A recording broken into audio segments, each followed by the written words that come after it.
Hello and happy Wednesday from Radically Rational and radicallyrational.com. Vladimir Putin is on the ropes, and that's a good thing. And so far, the United States and our NATO partners have played our hand masterfully. Now the idea is not to overplay it. We made some good moves. I absolutely approve of the president's decision yesterday to prohibit oil imports and energy imports from Russia into the United States. It was also a good idea to leave our NATO partners out of that for the moment because they're much more dependent on Russian energy than we are. And yes, let's be honest about this. Gas prices are high. They're going to go higher for a while. It's worth it. Think big picture because we have an opportunity to come out of this with a much more stable world. Now, Poland, I appreciate the sentiment. But this idea of funneling MiGs through Poland to Ukraine, that's just a bad idea. That's a non-starter. That would be an example of what I'm talking about, overplaying our hand. We don't need to give Putin another excuse. But the extent to which American companies are just saying we're not doing business with or in Russia, that's a really good idea. And isn't it nice to see the United States act in a sane way and take a position of global leadership?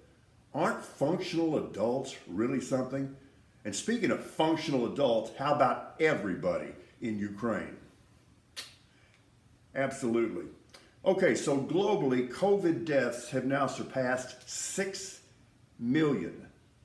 The United States has more COVID deaths than any other nation in the world, and there's not a single excuse for that.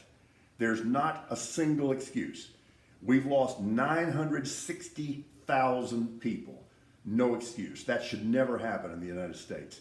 And I have a question for Ron DeSantis.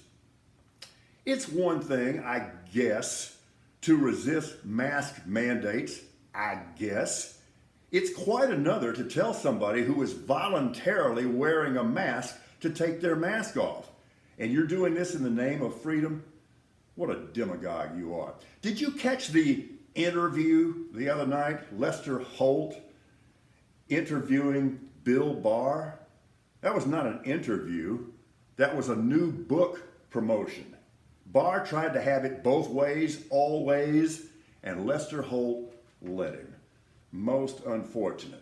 All right, sports-wise, the Cowboys have slapped the franchise tag on their tight end Dalton Schultz. Pretty well had to do that. They've restructured the deal of Dak Prescott and Zach Martin, but now this cap juggling begins, and I just don't see a way out for Dallas. They're going to lose some very good players. And the Russell Wilson thing, this is really interesting. This is all about coaches' relationships with their quarterbacks. Russell Wilson, remember a couple of years ago when he opened the season and it was just bombs away and he was throwing for 400 yards every week? Deep down, Pete Carroll didn't like that, okay? Because that's not the way he wants to play. He wants to run the rock and play defense. But Russell Wilson, understandably, got used to throwing for 400 yards and kind of liked it. So look what happened. You had a situation in Denver where they were a very defensive team, very stodgy offensively, okay? And they got rid of their coach and then brought in a passing game guru in Nathaniel Hackett. All right, well, he was looking for a hot fighter jock quarterback, and he got one in Russell Wilson. So Russell Wilson's going to be happy. Denver's going to be happy. Pete Carroll is actually going to be happy because he doesn't want to throw for 400 yards. That's just not who he is or how he wants to play. And he realizes that he's reaching the end of his coaching career. So it's a Sinatra thing. My way. We're radically rational.